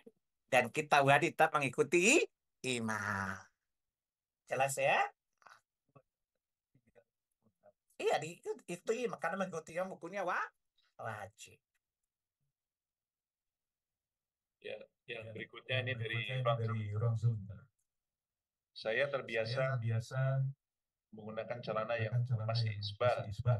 Tapi pada saat saya sholat, saya melipat celana saya. Apakah yang demikian boleh, Ustaz? Tadi larangan melipat pakaian, kan? Ini namanya manipulatif dong. Ya, sudah bermaksiat supaya manipulasi, buat manipulasi lagi. Namanya muka manipulasi, bukan? Maka biasakan untuk tidak isbal. Ya, lebih aman, bukan? Gak perlu kerja, gak kerja lagi, kan? Begitu datang udah rapi, nggak usah digulung-gulung. Kadang-kadang Imam Allah Akbar, saya lihat orang masih gulung-gulung aja celana. Ya, banyak kerja. Ini namanya PKK, pemuda kurang kerjaan, bukan? Ya, jadi ini manipulasi, bukan? Ya, melakukan dua larangan, bukan? Pertama isbal. Yang kedua larangan menggulung pakaian, bukan? Tidak boleh. Ya, maka tidak boleh. Ya, maka hendaklah mengganti pakaian itu dengan tidak isbal dan tidak sadel, tadi kita bahas. Faham? Pakaiannya harus tidak isbal dan tidak sadel. Isbal di bawah mata kaki. Sadel itu yang sampai mencarut tanah. Maka keduanya terlarang di sisi Allah Jalla Jalaluhu. Jelas ya? Jadi ingat, kita menyesuaikan dengan syariat, bukan syariat menyesuaikan dengan kita. Apa kata Nabi? La yu'minu ahadukum hatta yakuna hawahu tabali majitu bih. Tidak beriman salah seorang dari kalian sampai nafsunya tunduk kepada apa yang aku bawa. Jadi kita mengikuti syariat, bukan syariat disuruh mengerti kita. Salah. Ya. Saya ulangi hadis Nabi apa? La yu'minu ahadukum hatta yakuna hawahu tabali majitu bih. Tidak beriman salah seorang dari kalian sampai nafsunya tunduk kepada apa yang aku bawa. Hadis ini relevan dengan surat 4 An-Nisa ayat 62. Fala wa rabbika la yu'minuna hatta yuhaqqimuka fi ma syajara bainahum. Tsumma la yajidu fi anfusihim. Perhatikan, kalau Nabi sudah menetapkan A, kata Allah, tidak ada boleh keberatan di hati sedikit pun. Wa yusallimu taslima. Hendaklah kita menerima dengan sukarela. Sami'na. Tidak boleh. Sebenarnya saya nggak setuju, cuma gimana lagi ya? Ya nggak boleh. Orang Islam taslim. Ya, tunduk kepada apa yang Nabi tetapkan. Kalau kita membantahnya, kata Nabi, Allah demi Tuhanmu, dia tidak beriman. Ini menunjukkan ancaman cukup berat, bukan? Allah bersumpah dengan zatnya Allah, kita tidak beriman kalau tidak menaati Rasul Sallallahu Alaihi Wasallam. Menyalahi apa yang beliau tetapkan. Waliya'udzubillah, kita berlindung kepada Allah Jalla Jalaluhu. Bayangkan kita merasa beriman, di hari kiamat ternyata kita dicatat orang tidak beriman. Kasihan kan Pak, Bu? Ya, kita mengklaim beriman. Sementara kita tidak dinilai Allah orang beriman. Salah satunya apa? Keberatan dengan apa yang Nabi tetapkan tadi. Yusallimu taslim. Sukarela. Tunduk taslim. Ya, tidak boleh kita merasa terpaksa. Ikhlas menerima. Pede aja lagi. Walaupun orang tidak suka sama kita, masa bodoh. Saya pernah ceritakan, itu ada Gedung Mulia di Gatot Subroto itu. Pertama kali saya pergi ngajar di situ, satpamnya pelototin celana saya karena di atas mata kaki. Pak, kenapa celananya cingkrang, Pak? Saya tanya, emang tugasnya ngurus celana orang? Saya tanya, job you di sini apa? Saya agak galakkan dari dia. You kan security kan? Dalam job description ada ngurusin celana orang nggak? Ya nggak sih, goblok. Ngapain ngurusin bukan kerjaan? Sejak itu saya ngajar di situ, dia nggak nanya-nanya soal celana cingkrang. Jadi orang kalau teror, saya teror lagi loh. Nah, ya, saya tanya kerjaan you apa di sini? Apa? Saya security, Pak. Job description ngurus celana orang? Ya nggak sih, goblok. Ngapain ngurusin celana orang? Ya. Jadi saya ini punya mental teror. Jadi orang terus saya teror lagi loh. Dengan pertanyaan yang bikin dia keder. Ya, saya bilang, saat aja belagu nggak? You kerjanya apa? Security, Pak. Dalam job description ngurusin celana orang nggak? Enggak sih, goblok. Ngapain ngurusin bukan kerjaan? Ya, sejak itu kalau saya ke situ, Pak silakan masuk, Pak. Saya bilang, saya orang Ambon, Pak, yang ada lawang. Saya bilang. Orang Ambon boleh dilawang. Orang Ambon yang ada lawang, saya bilang. Ya, nah, jadi contoh. Jelas biasa aja, Bu. Lama-lama orang merasa tidak asing dengan sunnah dengan syariat. Kalau kita semudikan, lama-lama orang merasa asing dengan syariat Allah Subhanahu wa Ta'ala. Dan butuh percaya diri. Percaya kepada Allah dan butuh percaya diri. Biasa aja kalau orang nggak tercela, kok ngapain juga takut. Ya? Nggak merusak pandangan orang kalau salah di pandangan. Apa kata Sat tadi? Tapi nggak enak dilihat, Pak. Yang suruh lu lihat celana saya siapa? Coba lihat. Dia geles, tapi nggak enak dilihat. Standar apa enak nggak enak? Lagian yang suruh lu lihat celana gue siapa? Akhirnya direkturnya keluar, ada Papa Salim. Dia ngurus celana saya, coba lihat. Tapi nggak usah berhentiin dia bodoh, jadi dimaafkan saja. Jelas ya? Apa kata dia? Tapi nggak enak dilihat. Apa standar enak nggak enak? Lagian ngapain lu lihat celana gua? Emang kerjaan lu peloton celana orang? Ya kerjaan lo. Saya punya teman orang Cina di Singapura. Ya, saya biasa pergi periksa gigi di Singapura. Ya, dia cerita sama saya. Anak buahnya orang Islam cerita ke saya. Pak, itu temanmu aneh, Cina Ambon ya. Dia melarang orang celananya cingkrang, jangan jembut bekerja di kantor. Saya panggil dia sini yuk. Kenapa Ustaz? Saya dengar kabar gini-gini. Yang you butuh kinerja bukan jenggotnya. Apa korelasi kinerja dan jenggot? Terganggu nggak kinerjanya? Nggak sih, goblok. Ngapain dilarang? Dia bilang, Ustaz nggak berubah dari dulu. Ngomongnya saklek. Itu bodoh namanya. Yang dilihat kan kinerjanya, prestasinya. Bukan penampilannya kan. Buat apa celananya kayak bule tapi otaknya goblok? Ngapain juga? Nah, sejak itu dia izinkan orang sholat di kantornya dan sebagainya.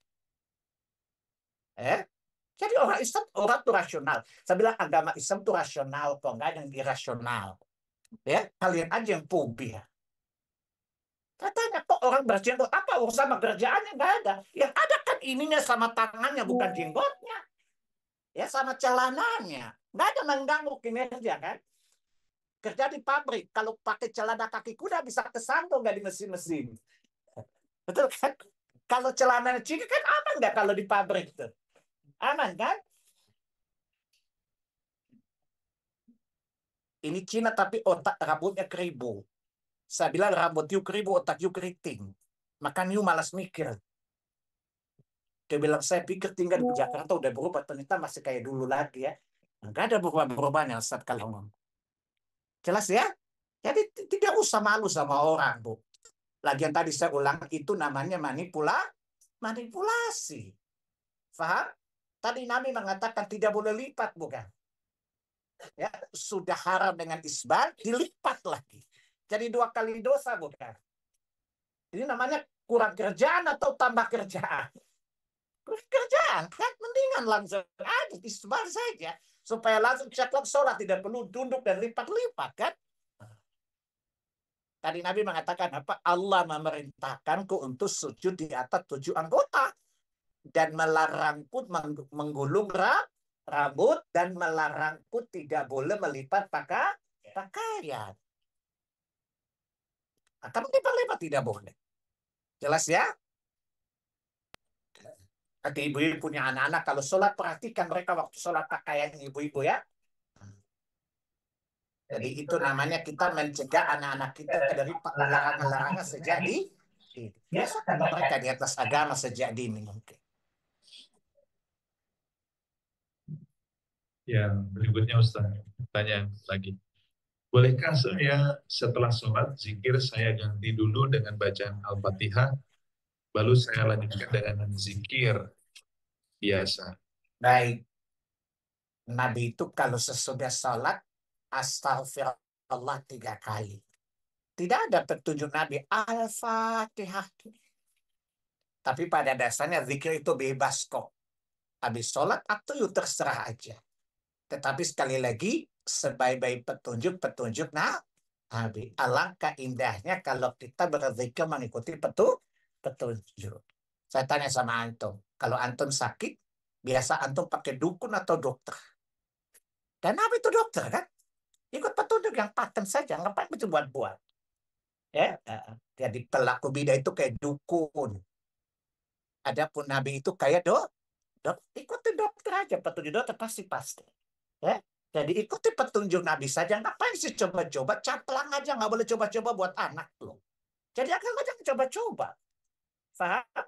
Apa kata caplang nenek buat anak kok coba-coba? Itu iklan caplang loh. Masih ingat nggak iklannya? Masih ada nggak? Masih ada. Itu nenek-nenek buat anak tidak boleh coba-coba, apalagi urusan agama. Ikutin yang pasti-pas saja petunjuk Rasul Sallallahu Alaihi Wasallam. Aman. Ya, ibu-ibu kalau beribadah pengen pasti atau masih ngambang? Ya carilah petunjuk Nabi pasti pas. Ya daripada cari yang nggak jelas dengan yang jelas saja. Jelas ya? Jadi hukum asal itu bebas terserah. Tetapi sebaik-baik petunjuk adalah petunjuk Nabi.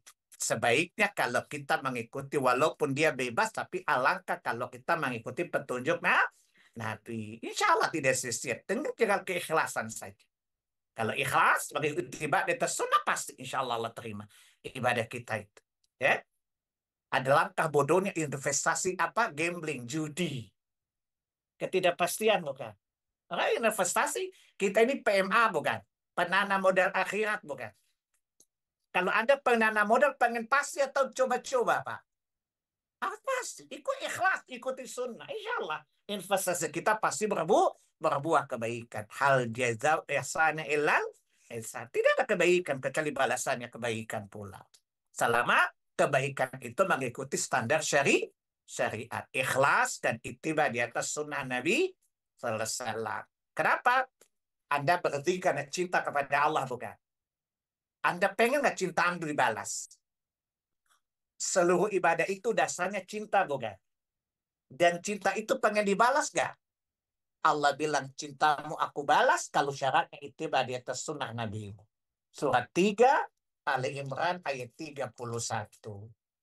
Qul in kuntum tuhibbunallaha fattabi'un yuhibbukum Allah wa yaghfir lakum dzunubakum wallahu ghafurur rahim.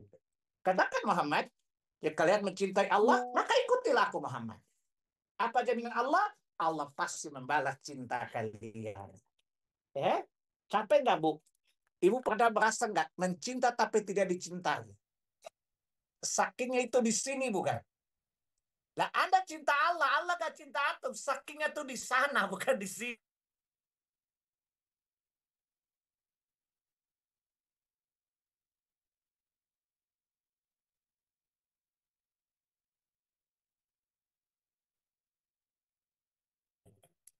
Anda mencintai Allah, Allah gak mencintaimu. Sakingnya itu di sana, bukan di sini. Paham? Sakingnya di akhirat. Wal ya'udzubillah. Maka sebaiknya kita ittiba di atas petunjuk Rasulullah itu pasti akan mendapatkan balasan cintanya Allah Jalla Jalaluh. Saya tanya, enakan sakit mana, di sini atau di sana, Pak? Lebih sakit di sini atau di sana? Kalau nggak dicinta suami nggak apa-apa. Kalau dicinta Allah, kata orang Sunda, nyaho teh. Nah, kalau tidak dicintai Allah, paham? Maka usahakan ittiba supaya mendapatkan cinta Allah Jalla Jalaluh dan pengampunan Allah Subhanahu wa Ta'ala. Islam itu sederhana kok, nggak ribet kok, nggak jelimet kok. Uang konsepnya jelas. Cuma tinggal kita sami'na wa ata'na, taat, nggak usah mikir. Ya, menyimak, jalankan, selesai urusan, nggak usah kreasi, nggak usah inovasi. Ya, coba ibu bapak kalau sakit ke dokter, begitu kata resep 3 kali sehari, ibu bisa kurangi nggak? Enggak.